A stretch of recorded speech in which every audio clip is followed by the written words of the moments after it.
우리는 세상을 살아가면서 세상에서의 잘됨을 동경하고 또 세상의 화려함을 부러워하며 살아가기도 하지만 또 한편으로 그리스도인으로서 세상을 바라보면서 세상은 참 악하게 돌아가고 있구나라고 그렇게 바라보게 됩니다. 인간이라는 존재가 참 따뜻하고 사랑이 넘치는 존재인 것 같이 보이기도 하다가도 또 때로는 인간이라는 존재가 참 무섭게 보이는 순간들이 있습니다. 제가 유학 갔을 때 처음에 만난 웨슬리 신학교 사람들, 미국 사람들의 경험은 그 신학교 안에 있는 사람들이었죠. 뭐 인종차별 이런 얘기를 뭐 미국에 가면 당했다 이런 얘기를 들었던 적도 있지만 학교에서 만난 백인들 또 흑인들 미국 사람들은 대부분 인종차별도 없고 친절했습니다. 이런저런 제 경험을 가지고 와 미국 사람 참 착하네 한국 사람보다 오히려 난데 이런 생각을 가지고 다른 유학생 이제 다른 한인 유학생하고 미국 사람에 대한 좋은 인상을 가지고 대화를 했습니다. 참 미국 사람들 좋다고. 근데 그분이 저에게 이런 말을 하신 적이 있어요. 그분은 먼저 미국에 이민을 오고 다른 일을 이제 먹고 살기 위해 일을 하다가 그래도 신학을 다시 해요. 원래 신학교에 들어갔다가 이민해 와서 일반인의 삶을 살다가 다시 이제 미국에서 신학교에 들어오신 분인데 이렇게 말을 했어요. 미국에서 사회생활을 하다 보면 신학교에서 만난 사람들보다 훨씬 못된 사람들을 만나기도 한다는 말이었어요. 그래도 신학교에서 만난 사람들은 목사를 하려고 온 사람들이기 때문에 착한 사람들이 많고 영어를 못해도 무시하지 않고 배려하는 사람들이 많은데 실제 미국 사회에 나가면 그런 경험을 하면 그렇지 않은 경우들이 많이 있었습니다. 이런 얘기들을 들은 적이 있습니다.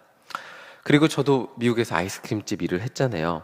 정말 여러 사람을 만나면서 미국의 일반 사람들 정말 한 3년 일했으니까 여러 사람을 경험해 봤는데 미국 사회에서 일하면서 왜 인종에 대한 편견이 생겼는지 깨닫게 되고 주로 이런 인종이 오면 인도 사람이 오면 이런 느낌이고 흑인이 오면 이런 느낌이고 이런 편견이 왜 생겼는지 배우게도 되고 또 미국 사람과 사회에 대해서 배우기도 했습니다.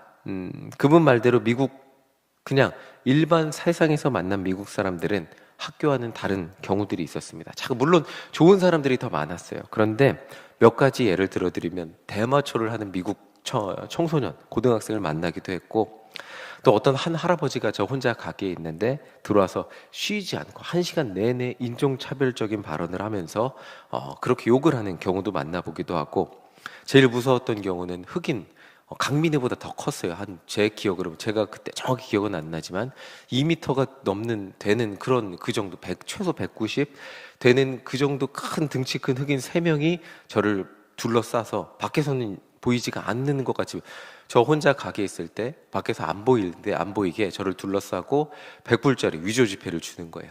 그래서 제가 무서워서 빨리 계산해서 주고 이렇게 내보냈던 기억도 납니다. 자, 이런 이야기들을 제가 어떤 집사님하고 했는데 그분은 그때 제가 전도사였으니까 전도사님 전 지난주에 죽을 뻔했어요. 뒤에 차가운 게 타서 보니까 총이었어요. 막 이런 이야기를 들은 적이 있습니다. 로마서의 1장의 설명처럼 제가 경험한 미국이라는 세상은 참 두렵고 물론 따뜻한 경우도 좋은 경험도 많았죠. 지금 나쁜 경우만 얘기했으니까 그런데 참 두렵기도 하고 무서운 경험들을 했던 곳이었습니다. 그런데 사도 바울은 2장 1절에서 이렇게 말을 하고 있어요. 2장 1절 우리 다시 한번 같이 읽어보겠습니다. 그러므로 남을 판단하는 사람아 누구를 막론하고 내가 핑계하지 못할 것은 남을 판단하는 것으로 내가 너를 정죄함이니 판단하는 내가 같은 일을 행함이니라. 마치 제가 그랬던 것 같아요. 저는 그래도 미국에서 목회를 하겠다고 오고 또 주말에는 목회를 하고 평일에는 일을 했으니까 나는 너희들하고 달라 이렇게 생각할 수 있었는데 저한테 하는 이런 생각을 가진 저 같은 사람에게 하는 말인 것 같았어요. 남을 판단하고 남을 정죄하고 그 미국 사회에 사는 그런 너에게 그렇게 불편함을 주는 그런 사람들을 판단하고 정죄하는 사람아 누구를 막론하고 핑계하지 못할 것은 남을 판단하는 것으로 내가 너를 자신을 정죄하는 거죠. 자신을 정죄함이니 판단하는 내가 같은 일을 행함이라. 저는 그렇다고 이 사람들처럼 악하게 살지 않았어요, 하나님? 말을 할 수 있습니다. 유대인들, 뭐 저도 그렇게 생각하며 살 수 있죠. 유대인들도 비슷했어요. 당시 로마 사회 사람들은 저 유대인들이 볼 때는 악하게만 보였거든요. 영화를 보면 정말 로마가 얼마나 잔인하고 두렵게 사람을 전쟁에서 점령하고 두렵게 하고, 그리고 검투사들을 경기에 풀여서 잔인하게 짐승들과 싸우는 그런 경기들을 보면서 막 응원했잖아요. 유대인들은 그런 사람들은 아니었기 때문에 로마 사람들을 악한 사람이라고 판단하고 정죄했죠. 그런데 사도 바울은 그렇게 판단하고 정죄하는 유대인들에게, 특히 세상 사람들, 로마의 문란한 풍습과 문화에 젖어 사는 이방인들을 정죄하는 그런 유대인들에게 너희들이 이방인들보다 훨씬 의롭다고 생각하지 말라고 말하고 있습니다. 너희들 겉으로 보기에 그들만큼 악하지 않다고, 악하지 않게 살고 있다고 생각할 수 있지만, 그런다 여러분들이 판단하는 것으로 하나님 앞에서 똑같은 기준으로 하나님 앞에 똑같이 정죄함을 받게 된다는 것을 말하고 있습니다. 우리 3절 함께 읽어보겠습니다. 3절입니다. 이런 일을 행하는 자를 판단하고도 같은 일을 행하는 사람아, 내가 하나님의 심판을 피할 줄로 생각하느냐. 자, 이렇게 말할 수 있죠. 하나님, 저는 그 사람들보다 훨씬 악하지 않게 살고 있습니다. 하나님, 저는 하나님을 믿기 위해 훨씬 의롭게 살고 있습니다. 하나님의 백성 아닙니까? 말할 수 있는데, 사도 바울은 이렇게 말하는 거예요. 너희들은 이방인들만 죄인이고 우리는 그들과 다른 삶을 살아간다고 말하면서, 결국 너희들도 그 속마음을, 하나님 앞에 속마음을 비추어 보면 똑같은 죄인일 뿐이라고 말하고 있어요. 겉으로 포장은 조금 이방인들보다 조금 착하게 살지 모르죠. 겉모습이 그렇게 포장돼서 착하게 보이는 것 같아 보일지 모른다 할지라도 그 속마음을 들여다보면 로마서 1장 29절과 같은 그런 마음들이 존재한다는 거예요.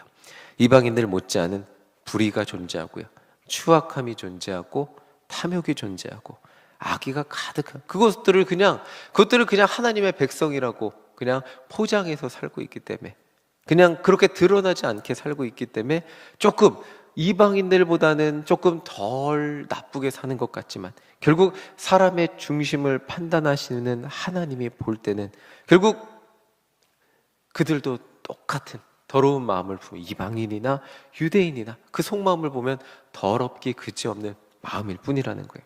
결국 모든 인간은 이 인간의 더럽고 추한 마음으로부터 자유로울 수 없는 존재라는 거죠. 우리도 예수님을 믿고 변화된 삶을 살고 있다고 말을 하지만, 저도 여기는 원고에는 우리라고 썼는데, 우리라고 표현하기 전에 저부터도 제 안에서 끊임없이 피어오르는 부정적인 마음들과 싸우며 그렇게 한평생 신앙생활해야 함을 경험하게 됩니다. 매번 웃으면서 예를 들었지만 운전하다가 순간순간 올라오는 제 마음을 이기기 힘든 것들을 경험하게 됩니다. 저는 처음에 예수님을 만났을 때 제 마음 안에 모든 분노와 미움이 사라지는 것을 경험했습니다. 그렇게 간절히 기도하면서 회개한 것은 그때가 처음이었습니다. 마음속 모든 어려움이 사라지더라고요. 진짜 너무 마음이 시원했습니다. 그리고 저는 죄로부터 자유로운 존재가 되었다고 착각했습니다. 그렇게 생각하고 기쁘게 찬양하고 집에 갔죠. 그리고 그렇게 집에 돌아갔는데 엄마랑 그날 밤에 말다툼을 하고, 저에게 찾아온 회의감에 밤새 내가 뭐 하러 기도를 했지 하는 그런 생각을 했던 기억이 납니다. 내가 그렇게 회개 기도를 했는데 이게 뭐지? 그 하나, 엄마랑 말다툼 하나 이겨내지 못하는 그런 존재였나? 내가 그러면 그렇게 회개 기도를 뭐하러 했지? 내가 잘못 기도한 건가? 내가 기도한 건 가짜인가? 이 괴로워했던 기억이 납니다. 하나님의 자녀로 살아간다 해도 여전히 우리 안에 누군가를 향한 미움과 분노와 내가 어떻게 나 혼자의 힘으로는 이겨낼 수 없는, 그저 잘 포장된, 좋을 땐 좋은 것으로만 잘 포장된 매너 있는 그리스도인인 것 같지만, 결국 내 삶의 추악함을 드러내면 나 혼자 그 추악함을 이겨낼 수 없는 존재가 저라는 사실을 어렵지 않게 깨닫게 됩니다. 하나님의 자녀로 살아간다 해도 우리는 여전히 하나님 앞에 가는 그 순간까지 하나님의 은혜가 필요한 존재라는 것을 우린 깨닫게 되죠. 우리 4절 함께 읽어보겠습니다. 4절입니다. 혹 내가 하나님의 인자하심이 너를 인도하여 회개하게 하심을 알지 못하여 그의 인자하심과 용납하심과 같이 참으심이 풍성함을 멸시하느냐. 사도 바울은 유대인들에게 너가 하나님의 백성으로 살고 있는 이유는 너희들이 이방인들과 다른 뭔가 의로움이 있기 때문이 아니라고 말하고 있어요. 그러니까 뭔가 조금 그런 정말 로마인들이 잔인하고 정말 문란한 이런 풍습 그런 것들을 따르지 않고 너는 조금 착하게 사니까 그러니까 하나님의 백성으로 살고 있는 게 아니라 너희 결국 마음속을 다 열어보면 하나님 앞에 똑같이 악한 존재들일 뿐이지만 너희들이 하나님의 백성으로 살고 있는 이유는 단 한 가지, 이 4절에 하나님의 인자하심이 너를 인도하였기 때문이라고 말하고 있어요. 제가 구원받은 하나님의 백성으로 살고 있는 이유는 똑같습니다. 제가 세상 사람들과는 다르게 의롭게 살아서 이 목사로 이렇게 살아가는 것이 아니라 하나님이 저를 보실 때는 여전히 제 안에는 어두움이 가득하지만 하나님의 은혜로 예수님의 십자가 보혈로 제 모든 어두움을 덮어주셨기 때문에 하나님의 백성으로 구원받은 하나님의 자녀로 살고 있다는 거죠.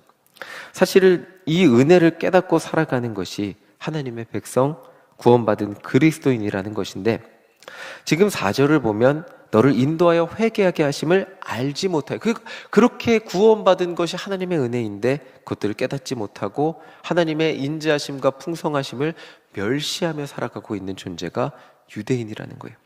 그저 외적인 조건들만 보았을 때 스스로 보기에도 우리들은 조금 더 금욕적이고 조금 더 의로워 보이고 조금 더 뭔가 퇴폐적이고 뭔가 향락적이고 잔인한 그런 풍습에 동조하지 않고 살아가는 것 같지만 보였거든요.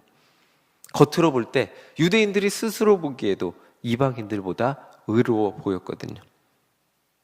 그렇기 때문에 자신들에게 베풀어 주신 그 하나님의 인자하심과 사랑, 자신들의 모든 어두움을 덮어주시고 어두움에도 불구하고 하나님의 백성으로 불러주신 그 하나님의 은혜를 기억하지 못하고 유대인들이 스스로 생각하기에는 이방인들보다 우리들이 의롭게 살아서 하나님의 백성이 된 것으로 착각하며 살았다는 거죠.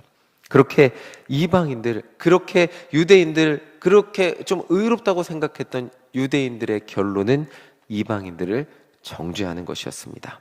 자, 우리 5절 함께 읽어보겠습니다. 5절입니다.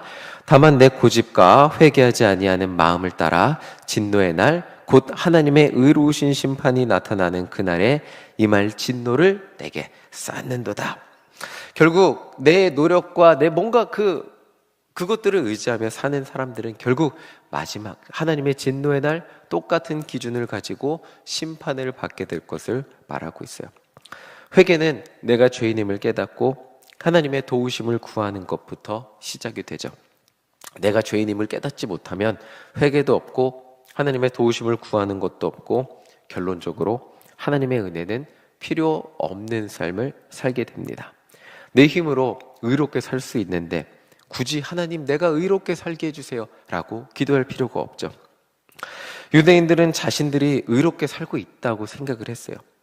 그리고 그 결과는 결국 나는 의롭고 이방인은 불의하고 정죄하는 거였습니다.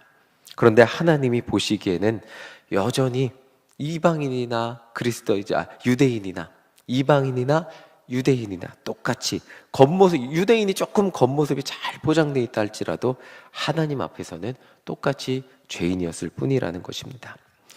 이방인이나 유대인 모두 결국 마지막 심판의 날 하나님의 심판을 피할 방법이 없는 존재라는 것입니다.